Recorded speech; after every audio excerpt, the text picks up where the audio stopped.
Do you know how many suns there are? I can tell you. There's one sun up in the sky shining down on us, and there's another bright, beautiful sun watching this video right now. Hello, friends. Welcome to the King YouTube channel. So, in today's video, we're diving into a big prediction for Harry and Meghan's future. Will their future be brighter or darker than it is today? Now, in the past, I had my doubts, but now I find myself hoping that Donald Trump becomes the next US president. Why? Because his role is directly relevant and crucial to today's topic, the fate of Harry and Meghan Markle. But before we delve into that, let me introduce Donald Trump to the American empire where drug addicts are suffering. He's a billionaire, a businessman, and the 45th president of the United States. He's known for his affluent upbringing, but he also has a challenging history. Once he clashed with a music teacher because he felt the teacher wasn't qualified enough. This landed him in the principal's office for a chat. Honestly, I admire his stubborn streak. After all, everyone faces challenges in childhood, right? He even encouraged his friends to skip school and play instead. Sometimes I wish I could be like him, skipping school without a care in the world and still end up becoming president. I did skip school a few times, but as I grew up, well, becoming president wasn't in the cards for me. But let's get back to today's topic. By now, everyone probably knows that Harry and Meghan left the UK to live in the US, and their lives under the Biden administration seem pretty good.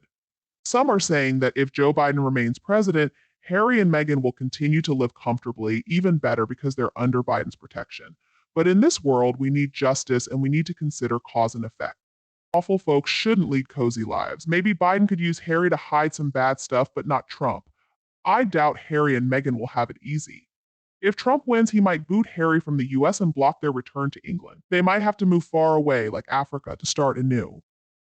Many folks are wondering about Harry and Meghan's situation. What's up with Harry's citizenship? Well, here's the scoop. Prince Harry officially moved from the UK to the US as per official documents. Interestingly, he made his American residency start from the exact day King Charles booted him and Meghan from Frogmore Cottage, which was June 29th last year. Basically, Charles said, "Give me the keys, get out." But do they really need American residency for Meghan to sell coffee and jam? Nope, not really. Is there a hidden reason behind this move? Could there be something the media isn't allowed to spill? I'd say it's pretty naive to think that the issue of the invisible children will just vanish. The palace has been getting tons of letters from online groups against Meghan, asking why there are two unknown kids in the line of succession whom no royal has ever met. I've heard from reliable sources and journalists that Charles, Camilla, William, Catherine, Anne, and all the other royals won't publicly admit to meeting the kids. They've been asked about it, but they stay tight-lipped. The palace seems to be in a panic. How can they keep up this facade as the kids grow older? The simplest solution seems to be for Harry and Meghan to stay in the US for good and never return to the UK. People are also wondering if there's some deal with the American president. It's confirmed that Joe Biden protects Harry's US residency, according to Jane Hartley, the US ambassador to the UK. She said Harry wouldn't be deported under a Biden administration. And let's not forget, Harry admitted to drug use before moving to America, which isn't usually allowed. So was there some negotiation involving the palace to keep Harry in the US with these unseen children? But if Donald Trump becomes the next president, I think things will shake up big time. It's important to remember that members of the royal family are public figures expected to share information openly. It's their duty, really. Do we deserve to know where these unseen children in California are? I believe we do. How can we trust people who might one day rule if we don't even know anything about them beforehand? The palace shouldn't speak on behalf of the invisible children. That's a matter for Harry and Meghan to address. It's their mess.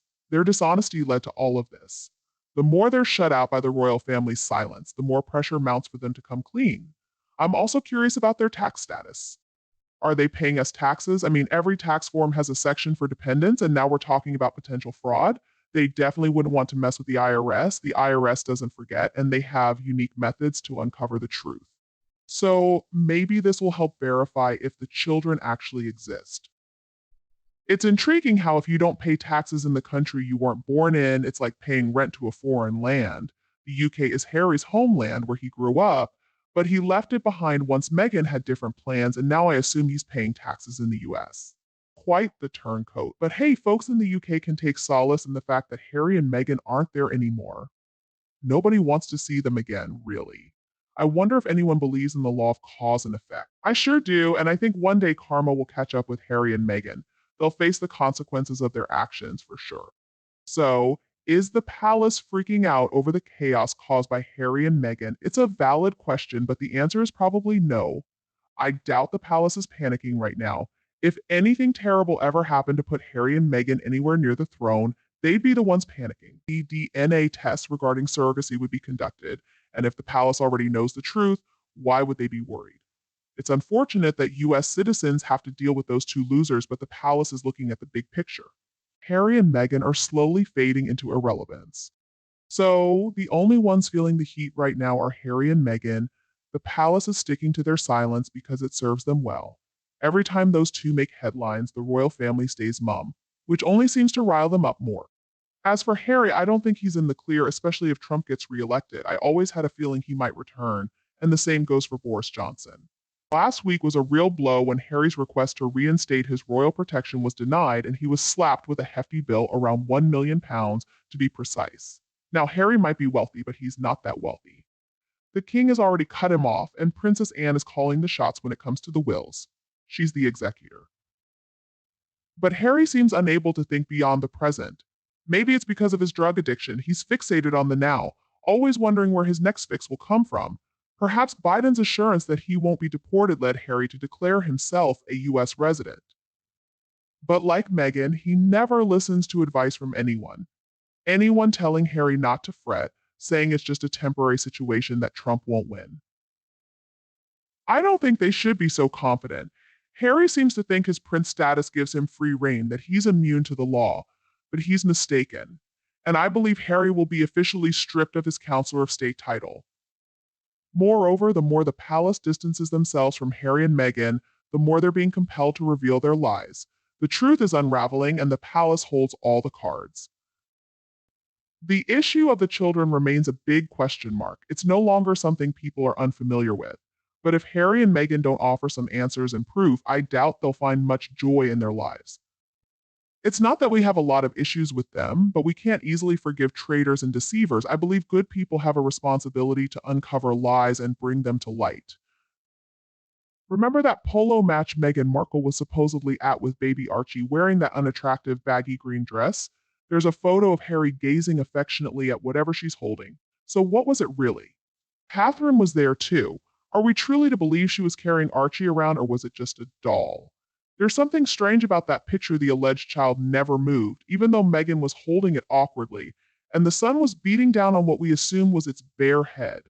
Supposedly, Archie was just a couple of months old, but he never fussed or even moved, which isn't normal for a baby that age. They're usually quite active, moving their hands, bringing them to their mouths, and making noises if they haven't been fed for a while. And if it's too warm, they'll need to eat more frequently to stay hydrated. Meghan claimed she was breastfeeding, yet she wore the most unsuitable dress for the entire day. Catherine made a point to keep her distance. She didn't even glance at the baby, which isn't like her at all. She usually adores babies. Now, as someone who's had a few kids myself, I can't see any of those photos as natural. Babies are naturally curious and responsive to their surroundings. They don't stay stiff all the time, especially when there's activity around them. They'll look around and still have their startle reflexes, reacting to loud noises or feeling like they might be dropped. The way Meghan was holding that baby, it seemed like it could slip at any moment. Harry and Meghan keep spinning these tales, but they seem to forget the lies they've told. Their actions often contradict their words. Perhaps they should consider taking another online class or becoming more professional. Frankly, they seem rather clueless, don't you agree? Let me know your thoughts in the comments below.